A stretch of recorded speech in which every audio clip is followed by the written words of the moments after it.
Philadelphia, the cradle of liberty, home of the cheesesteak, a city rich in history and culture where every corner tells a story of resilience and revolution. And on this electric night, the battleground for the most anticipated political showdown since, well, the last one.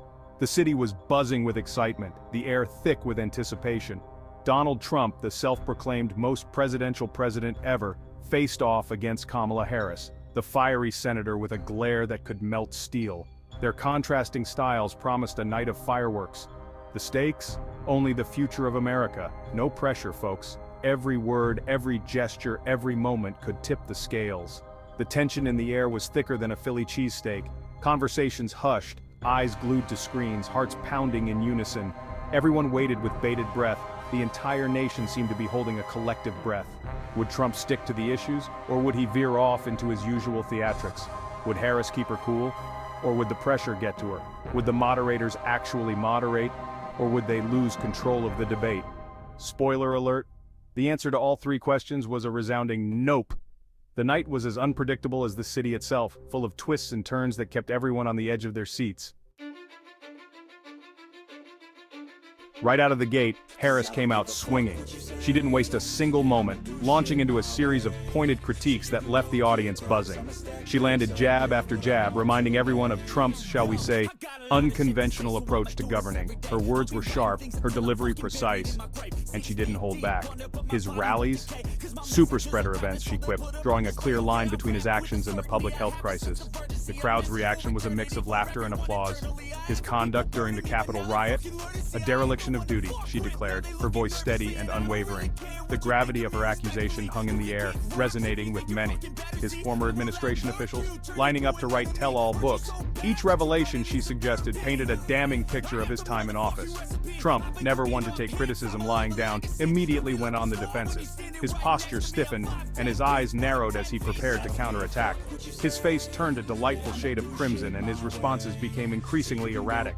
The more she spoke, the more agitated he seemed to become. He sputtered, he interrupted, he even resorted to his old favorite name-calling. His attempts to regain control only seemed to highlight his frustration. It was like watching a toddler throw a tantrum in the middle of a grocery store. The contrast between Harris's composed demeanor and Trump's erratic behavior was stark, leaving a lasting impression on viewers. Harris, however, was ready for him. She had meticulously prepared for this moment, understanding the importance of every word and gesture. Every time Trump tried to land a blow, she deftly dodged it, using her experience as a prosecutor to anticipate his moves. She pivoted the conversation back to his own weaknesses, turning his attacks into opportunities to highlight his failures. She hammered him on his economic record, pointing out the inconsistencies and broken promises that had left many Americans struggling. Her critique of his handling of the pandemic was particularly scathing, as she laid out the consequences of his administration's missteps. She didn't shy away from questioning his honesty, bringing up numerous instances where his relationship with the truth was, at best, questionable. It was a masterclass in political jujitsu, using Trump's own weight against him, turning his aggression into a liability.